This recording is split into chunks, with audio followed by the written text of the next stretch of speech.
for being here.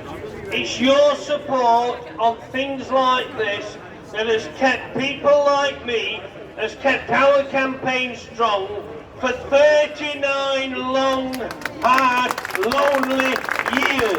And I know many of you were involved in making sure we were fed and watered and kept going through that monumental struggle. So I'm eternally indebted to you, and I cannot thank you enough. Can I thank all the brilliant speakers, especially Neil Findlay, not just for the fantastic work he's done in Scotland, but for stealing my fucking speech. So, I'm winging it from now on. Now, we've heard a lot today about the anti-trade union laws. Before I go on to that, just let me say it would be very easy to get despondent about this world in which we live. The threat of nuclear war, poverty rampant throughout the world. In Britain, the 5th or 6th richest nation. I don't know about you, I have never had any of them riches fall into my lap, but allegedly a rich nation with people living on the street, with people homeless, with people having to go to food banks, people in work depending on the solidarity of others to keep them going. How did we get to this? And it gives me no pleasure to say that we warned 39 years ago, especially our great leader Arthur Scargill, we warned what would happen to Britain if we were defeated. And sadly, we were betrayed, we were sold out. The TUC, the Labour Party leader at the time, Neil Kinnock, spit when you say that bastard's name.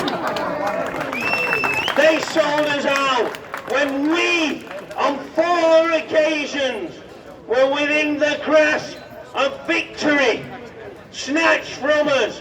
People like me, brutalised, carrying a criminal conviction to this day. I've got 2 criminal convictions. I'm greedy.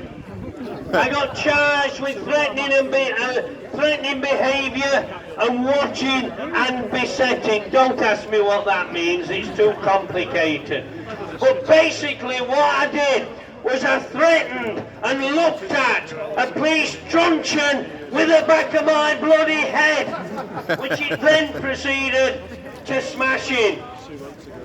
I've got those criminal convictions to this day. A few years ago, they prevented me getting a visa to visit friends in America. And you know what happened as a result of that? I sent a Freedom of Information request to Derbyshire Police, the arresting police force, my own police force. I was a Derbyshire miner. There's not much difference between Derbyshire miners and Yorkshire miners, Scottish miners. We were a bit more sophisticated and better looking, that's all. But when I sent that Freedom of Information request, along with a cheque for 10 quid that it costs, a few days later I got that 10 quid back with an apology. They got no record of my arrest. How come I've got 2 convictions that I cannot rescind when I was never arrested? Tell me that. And I'm not unique. That happened throughout every day of that long strike. Now we focus on Orgreave because it was the most visible, the most publicised police attack, state attack upon innocent men and women who just wanted the right to work. Think about that. We were criminalised for wanting to put food on our tables, to keep our communities together. And for that, we were called the enemy within. Well, I'm proud to say I'm still the enemy within. But despite the mess that we're in today, despite the things I've talked about, despite having an extreme right-wing conservative government backed up, let's not forget this, backed up by the party formerly known as Labour, who recently refused to block the legislation that you've heard about. They could make this, because I raise my voice when I speak. You should hear me shouting at the telly in the morning, and that's only the bloody adverts. If you raise your voice, you can get a criminal conviction. You can be banned from protesting anywhere in Britain. All I can say is, am I fucking bothered? I've been doing this for 39 years. These truncheons couldn't stop me. Criminal convictions and a frame-up didn't stop me, and I know they didn't stop many of my brave comrades in that struggle who are here today. So let's make sure, and I'll finish on this, comrades. It's great to see you here, but we don't go away from great rallies like this and pat ourselves on the back. We get ready for the next battle.